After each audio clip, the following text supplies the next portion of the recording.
Right, I think you make a good point. Without a goal, there's no direct path to achieve it if you don't even know what you're trying to achieve. Okay, let's move to Libya then for a second. Like you said, I talked about in my introduction the beheading by ISIS that's happened in Libya just yesterday. Now, some people say that we should stay out of Libya, that we should focus our attention on Iraq, on the Middle East right there, where the problem is stemming from, and not worry about the branches of ISIS right now. Other people say, look at all these things that are happening in Libya. It's terrible. It's in our interest to go there. What do you think we should do? I make a separation between the core area of the Middle East, like you mentioned, where there used to be a country called Iraq or Syria, and these other areas like Libya. And I also mentioned the Sinai as part of Egypt, as places where affiliates have pledged bayat. These are bayat meaning allegiance to the Islamic State.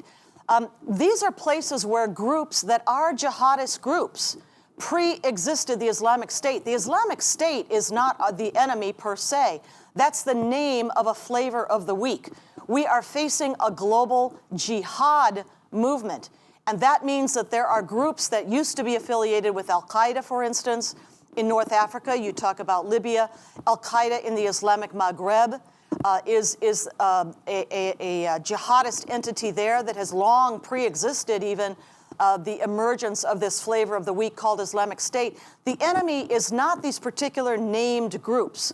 The enemy is an ideology of Sharia that demands jihad to conquer the world. That's the ideology. Wherever it springs up, whatever its name, that is the place where the global jihad movement must be opposed. And in Libya, I think we made a mess out of that place. Let's admit it. When Muammar Gaddafi was in power until our Obama White House and Hillary Clinton's State Department ousted him by helping to run guns to Libyan Al-Qaeda and Libyan Muslim Brotherhood, Muammar Gaddafi was helping us fight against Al-Qaeda in the Islamic Maghreb. He was our ally in what used to be called the global war on terror. And then we helped to oust him. For what? To put the Muslim Brotherhood in power? And now the place is a chaotic mess. But it is a good place where I think we could have some good effect in countering the Islamic State. And indeed, media reports do talk about, recent media reports talk about both French and American special forces operating in Libya. And there, again, because getting involved against the Islamic State, against Al-Qaeda in the Islamic Maghreb, would not tip the balance, intra-Islamic sectarian balance, to another set of jihadis.